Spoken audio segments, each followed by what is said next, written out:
Price Lord. Thirst for God சேனலில் தெளிதேன் என்ற நிகழ்ச்சியில் உங்களை சந்திப்பதில் எனக்கு ரொம்ப சந்தோஷம். லாஸ்ட்டாக முத்திரை மோதிரம் பற்றி போட்டிருக்கேன். அதாவது முத்திரை மோதிரம் ஆண்டவர் அதிகாரம் கொடுத்து நம்மளை முத்திரை மோதிரமாக பயன்படுத்தணும்னு விரும்புகிறாரு. ஆனால் ஆண்டவருடைய அதிகாரத்தை எடுத்துக்கிட்டு சில பேர் வழுவி போகிறாங்க. எப்படி முத்திரை மோதிரம் ஆமன் கையில் சிக்குச்சோ அது போல் பிசாசின் கையில் சிக்கி அழிவுக்கும் தவறான செய்கைகளுக்கும் அதிகாரத்தை பயன்படுத்திடுறாங்க. அப்படி இல்லாமல் ஆண்டவரோடைய எப்பொழுதும் அவருடைய விரல்ல உறவுல நம்ம இருப்போம்னா ஆண்டவர் அதிகாரப்படுத்தி நம்மளை கொண்டு இந்த தேசத்துல எல்லா ஃபீல்டுலையுமே வல்லமையான காரியங்களை செய்ய திட்டம் வைத்திருக்கிறார், விருப்பம் உள்ளவரா இருக்கிறாரு. ஸோ அந்த மெசேஜை நீங்க பார்க்கலன்னா நீங்க எடுத்து பாருங்க. இன்றைக்கு எனக்கு ஆண்டவர் காண்பித்து கொடுத்த ஒரு காரியம் சங்கீதம் 34:10 சிங்கக்குட்டிகள் தாட்சி அடைந்து பட்டினியா இருக்கும், கர்த்தரை தேடுகிறவர்களுக்கும் ஒரு நன்மையும் குறைபடாது.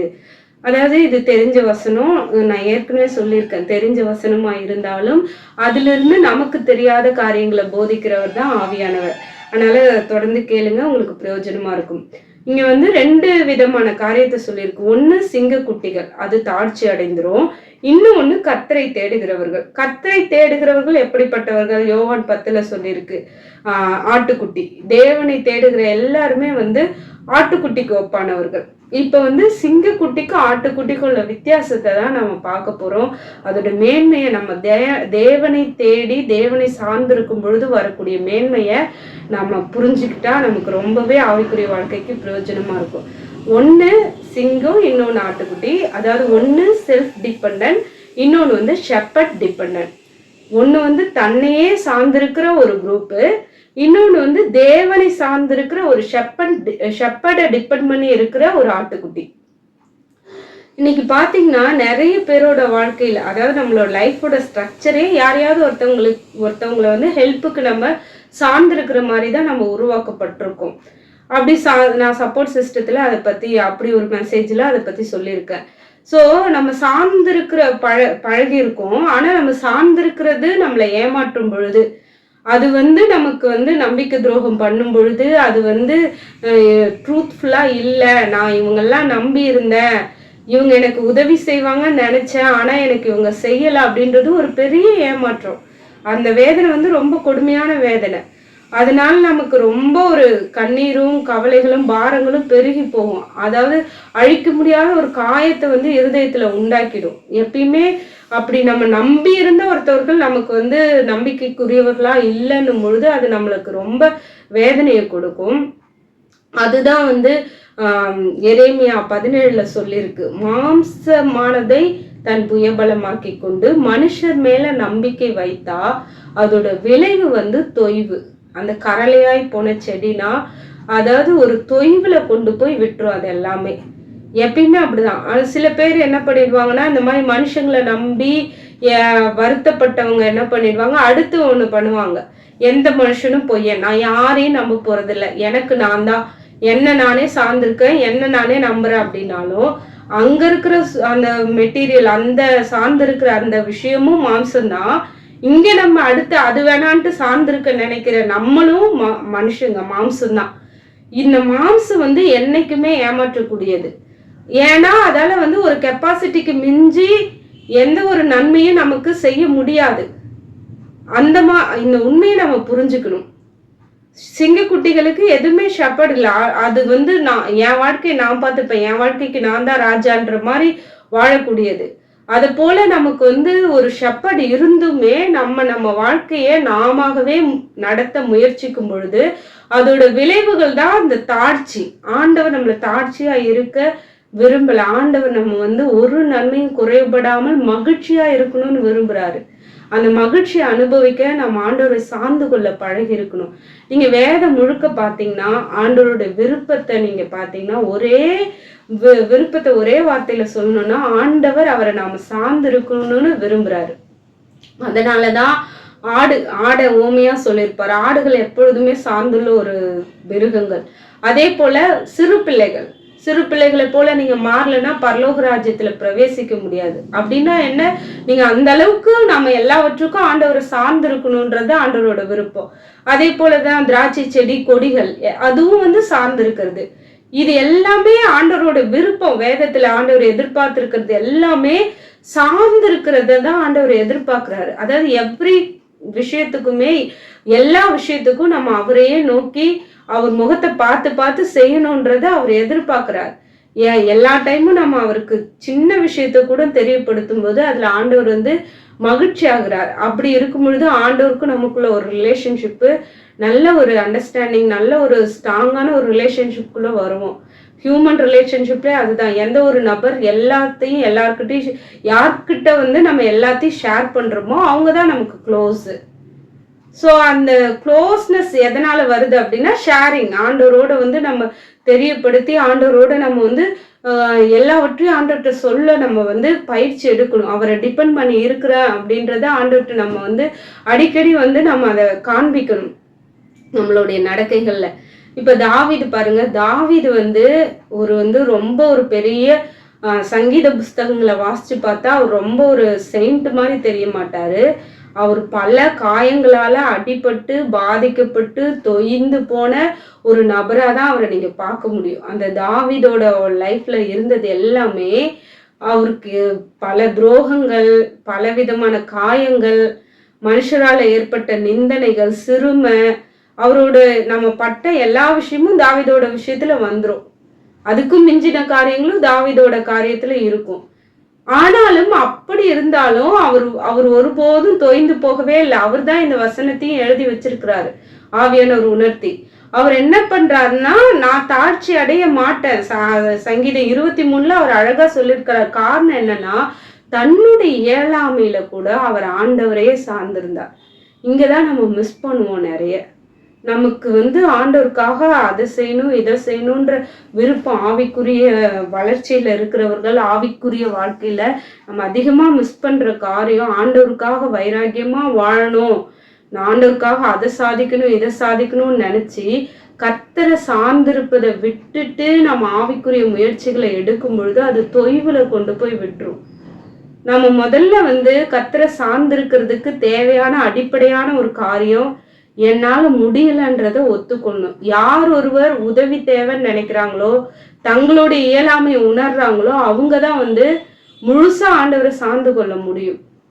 ஆண்டவர்கிட்ட ஒத்துக்கணும். என் பலவின் ஆண்டவரே, என்னால் எனக்கு கோபமா வந்தாலும் பெருமை வந்தாலும் பொறாம வந்தாலும் ஆண்டவருக்கு அது தெரியும், ஆல்ரெடி தெரியும். ஆனா நம்ம அதை தெரியப்படுத்தும் பொழுது உதவி கேட்கிறோம். ஆண்டவரே, எனக்கு இந்த குணம் எனக்குள்ள வருது, இது எனக்குள்ள ரொம்ப என்னை கஷ்டப்படுத்துது, அதனால தயவு செய்து எனக்கு உதவி செய்யுங்கன்னு கேட்கும் பொழுது ஆண்டவர் ரொம்ப சந்தோஷப்படுறாரு, அதிகமா பலன் தருகிறார். அந்த பலவீனத்துல அவருடைய கிருபை அதிகமா பெருக பண்றாரு. அடுத்த முறை அந்த விஷயத்துல நம்ம ஜெயிக்கும்படி ஆண்டவர் நம்மளை வைப்பாரு. அது ஆண்டவர் விருப்பமா இருக்கிறார். நம்ம எல்லாவற்றிலும் வெற்றி சிறக்கணும்ன்றது அவரோட விருப்பம்.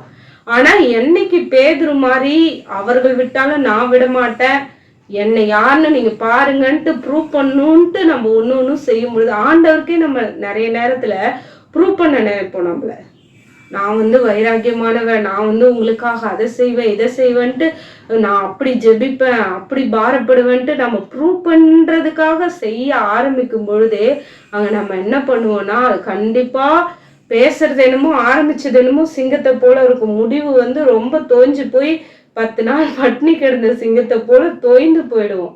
பேதுரு ஆரம்பிக்கும் பொழுது சிங்கத்தை போல தைரியமா வார்த்தைகள்லாம் அறிக்கைகள்லாம் பயங்கரமா விட்டாரு. ஆனா முடியும் பொழுது ஒரு தொய்வு, ஒரு சோர்வு, ஒரு மனஸ்தாபம், ஒரு வேதனை. காரணம் என்ன? தன்னைத்தானே சார்ந்திருக்கிற எவரும் யோவான் 15 சொல்லப்பட்ட மாதிரி உலர்ந்து காய்ந்து போக நேரிடும். அப்படியே தொட்ட உடனே உடையிற ஒரு நிலைமைக்கு வந்துருவோம். காரணம், கர்த்தரை சார்ந்து கொள்ளாம இந்த வாழ்க்கையை நம்ம வாழவே முடியாது. எல்லா சோர்ஸும் தேவன்கிட்ட இருக்கு. ஸோ அவரை சார்ந்திருக்கிற ஒருத்தவங்களுக்கு எந்த நன்மையும் குறைவே படாது. அதுதான் ஆண்டவர் எதிர்பார்க்கிறார். எல்லா விஷயத்திலும் நம்ம அவரை சார்ந்திருக்கணும். எனக்கு முடியல ஆண்டவரே, ஹெல்ப் பண்ணுங்க, என்னோட நிலைமை இவ்வளவுதான் ஆண்டவரே. இது ஒரு தாழ்மையை வெளிப்படுத்தும். நமக்குள்ள உள்ள நிறைய அலங்கோலங்கள் நிறைய இருக்கும். அதெல்லாம் ஆண்டவருக்கு தெரியப்படுத்தி சீரமைக்கிறதுக்கு இடம் கொடுத்தோம்னா ஆண்டவர் அவருடைய சித்திர வேலையெல்லாம் முடிச்சு நம்மளை அந்தரங்கத்துல நம்மளை உருவாக்கிட்டு வெளியில போய் மலையின் மேல் உள்ள பட்டணம் போல என்னோட பிள்ளைய பாருங்கன்ட்டு ஆண்டவர் நிறுத்துகிற தேவன். அவர் வந்து நம்மளுடைய குற்றங்களை நமக்கு மட்டும் தெரியப்படுத்தி அதை சரிப்படுத்திட்டு வெளியில போய் நம்மளை குறிச்சு ஆண்டவர் வந்து மேன்மையான காரியங்களை பேச வைக்கிறவர். அப்படிப்பட்ட ஒரு நல்ல தகப்பன். அதனால அவரை சார்ந்திருக்க பழகலாம். நம்ம எல்லாவற்றையும் அவருக்கு தெரியப்படுத்தலாம், பலவீனத்தை ஒத்துக்கொள்ளலாம், ஹெல்ப் கேட்கலாம். அப்படி கேட்கும் பொழுது பிரசன்னத்தை நீங்க அதிகமா உணர முடியும். என்னைக்கு வந்து என்னால முடியும்ட்டு போறோமோ அப்பெல்லாம் பிரசன்னத்தை உணரவே முடியாது. ஏன்னா பெருமை தலை தூங்கி நிக்க ஆரம்பிச்சிடும், அந்த இடத்துல தலை தூக்கிடும். அதனால பிரசன்னம் கிடைக்காது. அதனால தாழ்த்தி தாழ்த்தி சார்ந்து சார்ந்து ஆட்டுக்குட்டியை போல ஆண்டவரே ஆண்டவரே நம்ம வாழ முற்படும் பொழுது ஆண்டவர் நமக்கு அதிக நன்மைகளை தருவார். இந்த சார்ந்திருக்கிற ஆட்டுக்குட்டியை குறிச்ச ஒரு நன்மையை மாத்திரம் நான் சொல்லிட்டு, ஒரு பிளஸ்ஸிங்கை சொல்லிட்டு இந்த மெசேஜை நான் முடிக்கிறேன். ஆண்டவருடைய சத்தியங்கள்லாம் வந்து ரொம்ப ஒரு பெருசா தெரியும். மலை பிரசங்கத்துல அதுதான் இருக்கும். நீங்க அங்க செஞ்சாதான் தப்பு. பழைய ஏற்பாட்டு காலத்துல, புதிய ஏற்பாட்டு காலத்துல நீங்க நினைச்சாவே தப்பு, பார்த்தாவே தப்பு. அப்படின்னா ரொம்ப டிஃபிகல்ட்டா தெரியும். ஆனா ஆண்டவர் வந்து நம்மள அவருடைய கிருபையினால பலப்படுத்துகிறார். அவரும் ஒருத்தர் கூட சொல்லியிருப்பாரு, ஒரு பெரிய ஆண்டவருக்காக வாழ்ந்த ஒருத்தர் சொல்லியிருப்பாரு, அவரும் நானும் சேர்ந்து செய்ய முடியாத காரியம் ஒண்ணுமே கிடையாது. அந்த மாதிரி ஆண்டவர் வந்து நம்மளுடைய பலவீனத்துலதான் அவருடைய பலனை கொடுத்து கொடுத்து எல்லா பரிசுத்தவான்களும், பைபிள்ல இருக்க எல்லா பரிசுத்தவான்களும் நேச்சுரலா அவங்க அப்படி கிடையாது. ஆனா ஆண்டவர் கொடுத்த பலத்தினால பிரகாசித்தவர்கள். சோ நம்மளையும் அப்படி பிரகாசிக்க செய்யதான் ஆண்டவர் விரும்பி இன்றைக்கு பேசி கொண்டிருக்கிறார். அதனால சத்தியத்தை பார்த்து சோர்ந்து போய் நம்ம தோண்டு போய் இதெல்லாம் இந்த லைஃப்ல இந்த காலத்துல இதெல்லாம் வாய்ப்பே இல்லை, இப்படி எல்லாம் வாழ முடியாது அப்படின்னு போனோம்னா அது நம்மளை நாமளே ஏமாற்றி கொள்வதற்கு தான் அர்த்தம். கர்த்தர் வந்து அதை வந்து நேர்த்தியா செய்ய வல்லவரா இருக்கிறார். அவர் நம்மளை பலப்படுத்தி செய்ய வைக்க வாஞ்சியா இருக்கிறார். என்கிட்ட கோச்சர் எப்படியோ அப்படிதான் ஒருத்தவங்க வந்து உருவாவாங்க. அப்ப நீங்க வந்து ஒரு ஒண்ணுக்கும் உதவாத பிள்ளைய கூட ஒரு நல்ல டீச்சர் வந்து பாஸ் பண்ண வச்சிருவாங்க. அதே மாதிரி ஒன்றுக்கும் உதவாத ஒருத்தவங்களை கொண்டு போய் விட்டா கூட கோச்சர் பெஸ்டா இருக்கும் பொழுது அது பிரகாசிக்கும். நம்முடைய கோச்சர் வானத்தையும் பூமியும் படைத்த சர்வ வல்லமையுள்ள நம்முடைய தேவன். அவர்கிட்ட நம்ம வந்து ட்ரைனிங் எடுத்துக்கிட்டோம், அவரை நம்ம டிபெண்ட் பண்ணிக்கிட்டோம்னா நம்ம வந்து எல்லாவற்றிலும் வெற்றி சிறந்தவர்களா இருக்க முடியும். அதான் ஆண்டவர் வந்து பேசுகிறார். சகரியா 10:4 சொல்லியிருக்கு. இந்த ஆட்டுக்குட்டி என்ன சொல்றாரு, தமது மந்தையை விசாரித்து அவர்களை யுத்தத்திலே தமது சிறந்த குதிரைகளாக நிறுத்துவார். குதிரைன்றது யுத்தத்துக்கு பயப்படாது. ஆனா ஆட்டுக்குட்டின்றது ஒரு பயந்த சுபாவமுடைய, யுத்தம்னாவே அதுக்கு பயம். நம்ம வாழ்க்கையில கூட அநேக காரியங்கள் குறித்து நம்ம பயந்து போயிருப்போம். கிறிஸ்தவ வாழ்க்கையில ஆவிக்குரிய யுத்தம் தவிர்க்க முடியாத ஒன்று. எல்லா ஸ்டேஜஸ்க்கு வளர்ச்சிக்கேற்ற யுத்தங்களை நம்ம சந்திச்சுக்கிட்டு தான் இருப்போம். அந்த யுத்தன்றது தவிர்க்க முடியாதது. ஆனா தன்னை சார்ந்திருக்கிற ஒரு சாதாரண ஒரு ஆட்டுக்குட்டிய, ஆண்டவரே இதெல்லாம் எனக்கு ரொம்ப பெருசா இருக்கு, எனக்கு பயமா இருக்கு, நான் எப்படி இதெல்லாம் செய்ய போறேன்னு தெரியல அப்படின்னு சொல்லி அவரையே போய் தாழ்த்தி சார்ந்து கொள்ளுகிற ஒரு நபரை ஆண்டவர் யுத்தத்துல சிறந்த குதிரையா நிறுத்துவாராம், முன்னாடி நிறுத்துவாராம். அதேதான் ஏசாயாலையும் சொல்லியிருக்கோம். பூச்சிய போரடிக்கிறதுக்கு புதிதும் கூர்மையுமான பற்களுள்ள எந்திரமாய் மாற்றுவார். எப்படி மாற்றாருன்னா இவங்கள்ட்ட இருந்த அந்த பேசிக், அந்த ஒரே ஒரு விஷயம், எல்லாவற்றுக்கும் தேவனை சார்ந்திருந்த ஒரு நபர்.